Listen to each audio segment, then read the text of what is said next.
అభివృద్ధి గురించి కాంగ్రెస్ పార్టీ చాలా చిత్తశుద్ధితో నిలబడాలి అని నిర్ణయం తీసుకున్నాం కాబట్టే రాబోయే 1వ తేదీన తిరుపతిలో ఒక సభ పెట్టి ప్రత్యేక హోదా డిక్లరేషన్ ఒకటి కాంగ్రెస్ పార్టీ అనౌన్స్ చేయబోతుంది. ప్రత్యేక హోదా డిక్లరేషన్ ఎందుకు అవసరమో అందరికీ తెలుసు. కానీ అంత ముఖ్యమైన ప్రత్యేక హోదా గురించి ఈ రోజు ఆంధ్ర రాష్ట్రంలో అసలు ఊసే లేకుండా పోయింది. వాళ్ళ రాజకీయ అవసరాల కోసం ప్రత్యేక హోదా గురించి పదే పదే వాడుకున్నారు. కానీ అధికారంలోకి వచ్చిన తర్వాత మాత్రం ప్రత్యేక హోదా ఊసే లేకుండా పోయింది. ఆ రోజు కాంగ్రెస్ పార్టీ 5 సంవత్సరాలు ప్రత్యేక హోదా అంటే ఆ రోజు బీజేపీ పార్టీ చెప్పిన మాట లేదు, 10 సంవత్సరాలు ప్రత్యేక హోదా ఇస్తాము అని మోడీ గారు అదే పనిగా తిరుపతిలో సభ పెట్టి మేము 10 సంవత్సరాలు ప్రత్యేక హోదా ఇస్తాము అని ఎంతో భక్తి ఉంది నాకు అని చెప్పుకునే మోడీ గారు తిరుపతి పుణ్యక్షేత్రంలో మాటియడం జరిగింది. అదే తిరుపతి వేదికగా మేము కూడా ఈ ప్రత్యేక హోదా డిక్లరేషన్ ఏ మైదానంలో అయితే మోడీ గారు మాటిచ్చారో అదే వేదికగా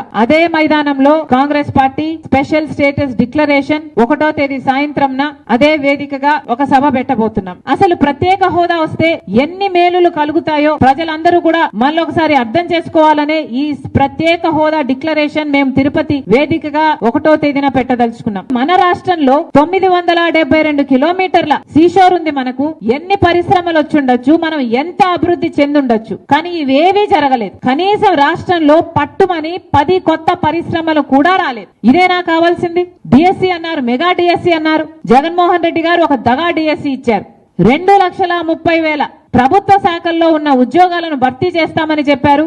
ఏపీపీఎస్సీ ద్వారా ప్రభుత్వ శాఖల్లో భర్తీ చేసిన ఉద్యోగాలు కనీసం ఈ 5 సంవత్సరాలలో కనీసం 2-3 వేల ఉద్యోగాలు కూడా కాదు. ప్రతి సంవత్సరం జాబ్ క్యాలెండర్ ఇస్తామన్నారు. మళ్ళీ అది ఒక దగాయ్. ఇలా అందరినీ బిడ్డల్ని ప్రజల్ని మోసం చేసుకుంటూ పోతే ఇక మీకు విలువేముంటుంది? మీకు క్రెడిబిలిటీ ఏమున్నట్టు? అసలు ప్రత్యేక హోదా ఊసే లేకుండా పోయింది. ఈ రోజు ఇది చాలా ఆశ్చర్యం కలిగించే విషయం.